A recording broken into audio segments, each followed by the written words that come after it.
आज जनता दल यूनाइटेड के प्रदेश कार्यालय में स्वागत। अनुप्रिया ने बताया कि आज का विषय हमारा आरक्षण को लेकर के जो विगत दिनों से लगातार कंटिन्यूस चर्चा का विषय बना हुआ है। और ये चर्चा तब चली जब कांग्रेस ने कर्नाटक या दूसरे जो कांग्रेस शासित राज्य है वहाँ धर्म के आधार पर आरक्षण दिया गया है। तभी से ये बात चली और जब नेता प्रतिपक्ष से ये सवाल पूछा गया आप लोगों के माध्यम से,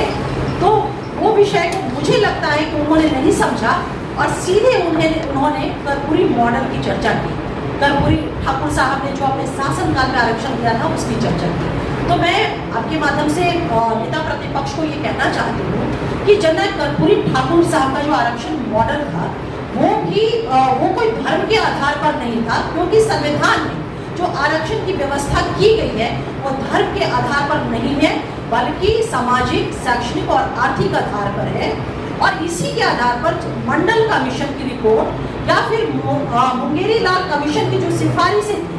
जिसमें और जब धर्म के आधार पर नहीं है तो किसी धर्म विशेष को आरक्षण से डिस्कार्ड भी नहीं किया जा सकता है, ना किया जा सकता था। और यही कारण है कि जो मंडल कमीशन की रिपोर्ट और या फिर मुंगेरी लाल कमीशन की जो रिपोर्ट आई, सिफारिशें आई, उसमें एंटायर बिहार के नागरिकों या भारत के नागरिकों, मंडल कमीशन को राष्ट्रीय स्तर पे और मुंगेरी लाल कमीशन को बिहार के स्तर पे जननायक कर्पूरी ठाकुर साहब ने लागू किया था उन सिफारिशों को। उसमें चाहे जिस भी मजहब के लोग हो, मुस्लिम हो, हिंदू हो, सिख हो, ईसाई, पारसी, जैन, जो भी भारत के नागरिक किसी भी धर्म के मानने वाले हो, जिनकी सामाजिक स्थिति, शैक्षणिक स्थिति और आर्थिक स्थिति उसमें कमजोर पाया गया, उन्हें रिपोर्ट में आरक्षण के दायरे में रखा गया। और तब जाकर के तत्कालीन जो सरकारें थी, चाहे बीपी सिंह साहब की सरकार या जननायक कर्पूरी ठाकुर साहब की सरकार, इन लोगों ने उस सिफारिशों के आधार पे आरक्षण की व्यवस्था की और ये व्यवस्था है। और आज के वर्तमान परिप्रेक्ष्य में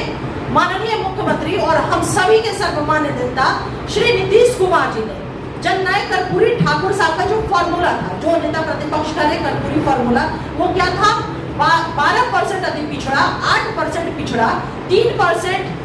महिलाओं को और 3% गरीब स्वर्ण समाज के लोगों को, ये आरक्षण का फॉर्मूला था जननायक कर्पूरी ठाकुर साहब का। लेकिन हमारे नेता नीतीश कुमार जी ने जो हमारे कर्पूरी ठाकुर साहब ने बेस बनाया, आधार बनाया, मुंगेरी लाल कमीशन की सिफारिश को, उस आधार पे उन्होंने जातीय आधारित सर्वे कराया और सर्वे के बाद जो रिपोर्ट आया, जो अभी हाल के दिनों की बातें हैं, उसके आधार पर आरक्षण का दायरा बढ़ा करके देश में सबसे ज्यादा आरक्षण, जिसमें तमाम लोगों का, पिछड़ा, अति पिछड़ा, दलित और सवर्ण समाज जो आर्थिक रूप से कमजोर है, तमाम लोगों का दायरा बढ़ाया गया और ये दायरा बढ़कर के 75% आज के डेट में बिहार में है। अब क्या कह रहे नेता प्रतिपक्ष कि मैं कर्पूरी फॉर्मूले को लागू करूंगा, यानी कि जो आरक्षण का दायरा आज वर्तमान में बिहार में है 75%, वो तो